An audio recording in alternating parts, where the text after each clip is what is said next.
നരേന്ദ്രമോദിക്ക് വേണമെങ്കിൽ ഒരു മാതൃക ഇതാ കേരളത്തിൽ നിന്നും പറയാവുന്ന നമ്മുടെയൊക്കെ പ്രിയങ്കരനായ MK രാഘവനെ അഭിസംബോധന. ഈ വേദിയിലുള്ള ബഹുമാനപ്പെട്ട ഇന്ത്യൻ യൂണിയൻ മുസ്ലിം ലീഗ് യൂത്ത് ലീഗ് നേതാക്കൾ, പ്രിയപ്പെട്ട സഹപ്രവർത്തകരെ, സഹോദരന്മാരെ, സുഹൃത്തുക്കളെ,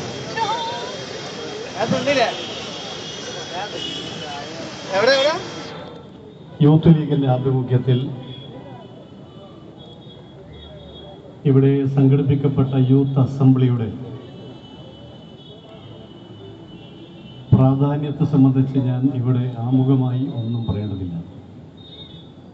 നമ്മുടെ രാജ്യം നേരിടുന്ന ഗുരുതരമായ വെല്ലുവിളി, ആ വെല്ലുവിളി,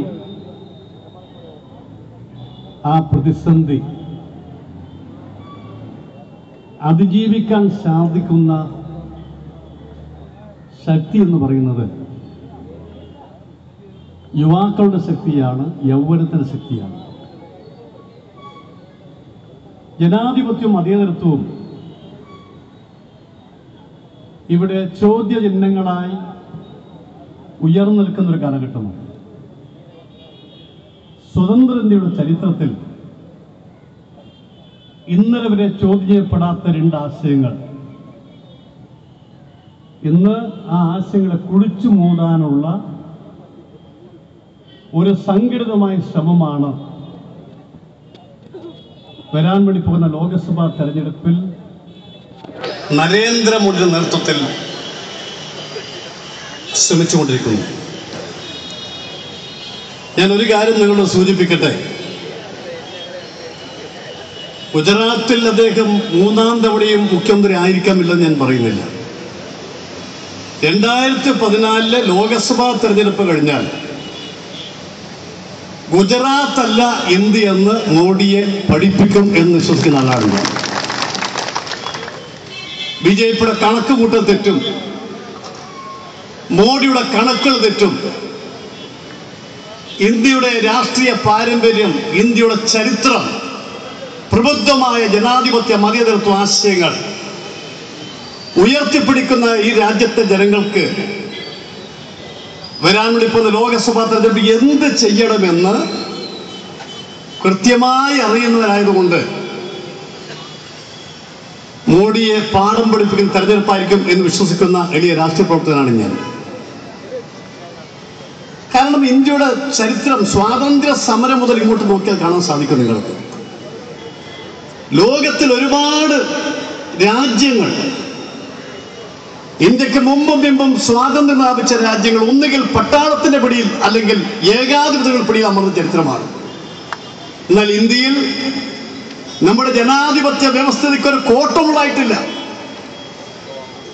ചിലപ്പോൾ കോൺഗ്രസ് ഭരിക്കും, ചിലപ്പോൾ കോൺഗ്രസ് പ്രതിപക്ഷമാകും. മഹാത്മാഗാന്ധി, ജവഹർലാൽ നെഹ്റു ഉയർത്തിപ്പിടിച്ച ആശയങ്ങൾ ഒരിക്കലും കുഴിച്ചുകൂടാൻ സമ്മതിച്ചിട്ടില്ല. എന്നാൽ ഈ ആശയങ്ങളെ വെല്ലുവിളിക്കുന്ന അമിതാധികാര ശക്തികൾ ഒരു കാരണവശാലും ഇന്ത്യൻ ജനാധിപത്യത്തിനും മതേതരത്വത്തിനും ഒരിക്കലും ഭൂഷണമല്ല എന്ന് ആ ആശയം ജനങ്ങളിൽ എത്തിക്കാൻ വേണ്ടിയാണ് യൂത്ത് ലീഗ് നേതൃത്വം യൂത്ത് അസംബ്ലിയുമായി എന്ന് മുന്നോട്ട് വെച്ചുള്ളത്. ഞാൻ ഒരു കാര്യം നിങ്ങളോട് സൂചിപ്പിക്കട്ടെ, മറ്റൊന്നുമല്ല. കേരളത്തിലെ സംഘടിതമായ യുവാക്കളുടെ പ്രശ്നങ്ങൾ ഏറ്റെടുക്കുന്ന, യുവാക്കൾ അനുവർത്തിക്കേണ്ട നയങ്ങൾ എന്താണെന്ന് ബോധ്യപ്പെടുത്താൻ ശ്രമിക്കുന്ന ഒരു ശക്തമായ യുവജന പ്രസ്ഥാനമായി യൂത്ത് ലീഗ് മാറി എന്ന് പറയാൻ വേണ്ടി ഞാൻ ആഗ്രഹിക്കുകയാണ്. അത്തരം ദൗത്യം ഏറ്റെടുത്തുകൊണ്ട് ഞാൻ നേരത്തെ സൂചിപ്പിച്ച പോലെ ഏതെങ്കിലും വർഗീയ കോമരം നേതൃത്വം നൽകുന്നതല്ല ഇന്ത്യൻ രാഷ്ട്രീയമെന്ന് അവരെ പാഠം പഠിപ്പിക്കാൻ വേണ്ടി കേരളത്തിലെ മറ്റ് പല രീതിയിലുള്ള പ്രസ്ഥാനങ്ങൾ കാണാൻ സാധിക്കുമെങ്കിൽ പോലും തീവ്രവാദികൾക്കും ഭീകരവാദികൾക്കും കേരളത്തിൽ ഇടമില്ലെന്ന് പ്രഖ്യാപിക്കപ്പെട്ട മതേതരത്വത്തിന്റെ സമൂർത്തഭാവമായ യൂത്ത് ലീഗിനെ കുറിച്ച് ഞാൻ പറയട്ടെ. നിങ്ങൾ ദൗത്യമായി മുന്നോട്ട് പോകണം. വരാൻ വേണ്ടി പോകുന്ന ലോകസഭാ തെരഞ്ഞെടുപ്പിൽ ജനാധിപത്യ മതേതരത്വം സംരക്ഷിക്കാനുള്ള പോരാട്ടത്തിൽ നിങ്ങൾ പങ്കാളികളാകണം എന്ന് മാത്രം പറഞ്ഞുകൊണ്ട് യൂത്ത് അസംബ്ലി സംഘടിപ്പിക്കാൻ മുന്നോട്ട് വന്നിട്ടുള്ള യൂത്ത് ലീഗിന്റെ മുഴുവൻ നേതാക്കളെയും ഒരിക്കൽ കൂടി ഞാൻ അഭിവാദ്യം ചെയ്യുന്നു. എന്റെ വാക്ക് അവസാനിപ്പിക്കുന്നു. നന്ദി, നമസ്കാരം. ജയ്. കോഴിക്കോട് ജില്ലാ മുസ്ലിം ലീഗ് പ്രസിഡന്റ് ഉമ്മർ പാണ്ടികശാല സാഹിബ് നമ്മെ അഭിസംബോധന ചെയ്ത് സംസാരിക്കും. അസ്സലാമു അലൈക്കും. ജില്ലാ ലീഗിൻ്റെ എല്ലാ അഭിവാദ്യങ്ങളും മുസ്ലിം യൂത്ത് ലീഗ് പ്രവർത്തകർക്ക് അർപ്പിക്കുകയാണ്. ദേശീയ ഗാനം ബാങ്ക് കൊടുക്കുന്നതിന് മുമ്പ് പൂർത്തിയാക്കി പിരിയേണ്ടതുണ്ട് എന്നതുകൊണ്ട് ഞാൻ നിർത്തുന്നു. അസ്സലാമു അലൈക്കും. യൂത്ത് വോയിസ് മുദ്രാവാക്യമാണ്. ഏറ്റവും ശക്തമായിട്ട് വിളിക്കണം. യൂത്ത് ലീഗ് സിന്ദാബാദ്, യൂത്ത് ലീഗ് സിന്ദാബാദ്, യൂത്ത് അസംബ്ലി സിന്ദാബാദ്, യൂത്ത് അസംബ്ലി സിന്ദാബാദ്. ഇതെന്റെ മണ്ണ്, ഇതെന്റെ രാജ്യം.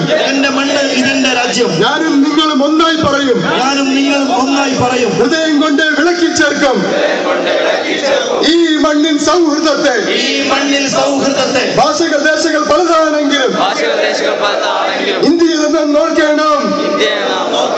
കണ്ണും കാതും കരളും കൊണ്ട് മണ്ണിനെ എന്നും കാക്കുന്ന ഫാസിസ്റ്റുകൾ തീരട്ടെ, വർഗീയവാദികൾ തളരട്ടെ, ആത്മബോധം ഉണരട്ടെ, രാജാഭിമാനം വളരട്ടെ. We are Indian citizens. We proud Indians. We talk together. Don't touch our nation. We are Indian always. We will keep our dignity. We will keep our identity.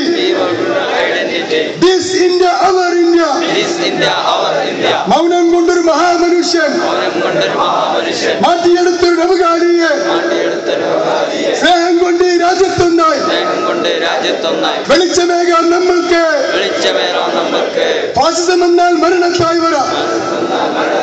ജനാധിപത്യം മതേതരത്വം ഒഴിച്ചു മൂടും ഇവരെ മണ്ണിൽ. ഗാന്ധിവധത്തിന് ഉത്തരവാദികൾ രാജ്യം മാറാൻ പാടില്ല. ഫാസിസ്റ്റുകളുടെ മായാ കാഴ്ചകൾ കണ്ടുപിടിക്കുകയില്ല ഞങ്ങൾ. മിഥ്യാധാരണ നീക്കി തരുവാൻ സത്യം കണ്ട മനസ്സുണ്ട് ഇവിടെ. ബിർള മന്ദിര മുറ്റത്ത് ഹേ റാം എന്നൊരു വീട്ട് മരണം പുൽകിയ രാഷ്ട്രപിതാവ് സ്വപ്നം കണ്ടൊരു രാജ്യത്തെ പടുത്തുയർത്തുക നാം ഒന്നായി. മതേതരത്വം വായട്ടെ, മതസൗഹാർദ്ദം പുലരട്ടെ. യൂത്ത് ലീഗ് സിന്ദാബാദ്, യൂത്ത് അസംബ്ലി സിന്ദാബാദ്. ദേശീയ ഗാനത്തോടെ ഈ ചരിത്ര സംഗമം